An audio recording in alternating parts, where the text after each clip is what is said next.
think the coolest thing about growing up in the digital age of society is that you can really see the change of who and what was appreciated in our culture. One of those things being Hollywood. More specifically, actors. When I was younger, and even years before I was even a thought in my mother's mind, actors and actresses were considered by some as demigods, and the aspect of celebrity was just something that only most could dream of. But as we get further and further into the digital age, that godlike view of celebrities has faded on and off the movie screen. And I think that I can equate that to a few reasons. You see, it used to be that if you wanted to know something about an actor or see more of them outside of their movie character persona, you'd either have to purchase a tabloid, catch an exclusive interview that only airs once, or be lucky enough to find one in the wild and ask for an autograph. That's it. And remember when it was like an up in the air question if these people were actually crazy? Well, now, in our bittersweet world of social media, you can just open up Instagram and Twitter and see for yourself. From Mark Ruffalo ranting about some social issue he knows nothing about, to Gal Gadot and other actors singing a god-awful cringe rendition of Imagine during the height of one of the scariest times in recent memory. Social media has unfortunately given us a window into these people's lives and thoughts, and they're just as idiotic and out of touch as most suspected. Never go full retard. The rise of social media has also given us another common theme amongst actors.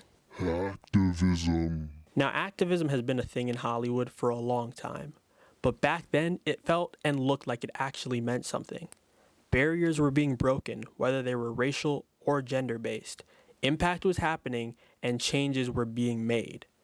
But now, when people see these spoiled, out-of-touch lunatics at their little award shows lecturing us on global warming while knowing damn well their main source of travel is by private jet, it just turns people off. Or how about Jennifer Lawrence showing us how oblivious she really is to her own craft by thinking she was breaking barriers for women everywhere when she declared herself as the first female action star with her movie that came out in 2012 because boys can't identify with a female lead. I was doing Hunger Games. Nobody had ever put a woman in the lead of an action movie because it wouldn't work.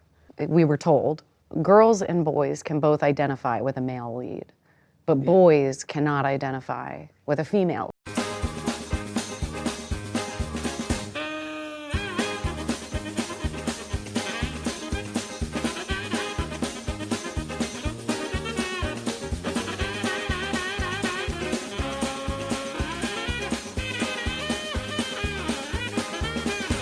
Or even better, Sean Penn on every interview that he gets nowadays demanding people to get vaccinated, and if not, he doesn't think you should work and doesn't want you to see his movies. Request that only vaccinated audiences have an opportunity to see this theatrically. It's rare these days to have something that is exclusively theatrical. You know, eventually it will stream. And that's a better time for the unvaccinated to see it.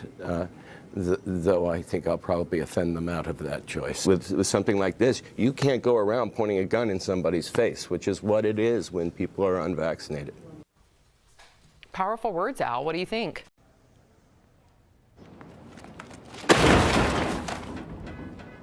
I could go on and on and on. But the point is that when some of the most ignorant, narcissistic, privileged people on the planet, who are already viewed as more important than you, try to talk down, preach, or lecture you like you're the one with the money, fame, and resources to make change, it gets very, very annoying after a while. And you'd think they would have stopped by now, with the last few Oscar ratings being so atrocious. But due to the fact that they reside in their little echo chamber, surrounded by yes men and women who never call them out on their bullshit, the hypocrisy mixed with the extreme tone deafness is just enough to make me and a lot of people never want to watch anything these pricks are in again. How about I send you a hobo's dick cheese? I do, though, in theory, think that these antics being pulled by these actors are just desperate attempts at trying to resurrect that dying relevancy. Social media, combined with casual Hollywood insanity, is what killed the movie star. No longer will normal everyday people kiss the feet of these brats who pretend to be other people for a living with some who aren't even good at it. No longer will normal people be talked down to and preached to, then go support this crap. The movie stardom of celebrity is dead. Well, not completely. There's still the man, the myth, the legend, Tom Cruise, carrying Hollywood on his 60-year-old back alone because his peers refuse to follow his lead and do what people actually used to like them for in the first place. And don't get me wrong, there are actors other than Tom who haven't flown off the social media actorvist deep end and still make sure they stick to their jobs and not try to be vocal about things they have no business talking about. But it's very safe to say that those actors are also soon heading for extinction. The point of all this is to show people like me who also love movies that it's not just the shitty writers, the constant remakes, the overuse of CGI, and the all-around lack of creativity in the industry that has ruined current-day cinema.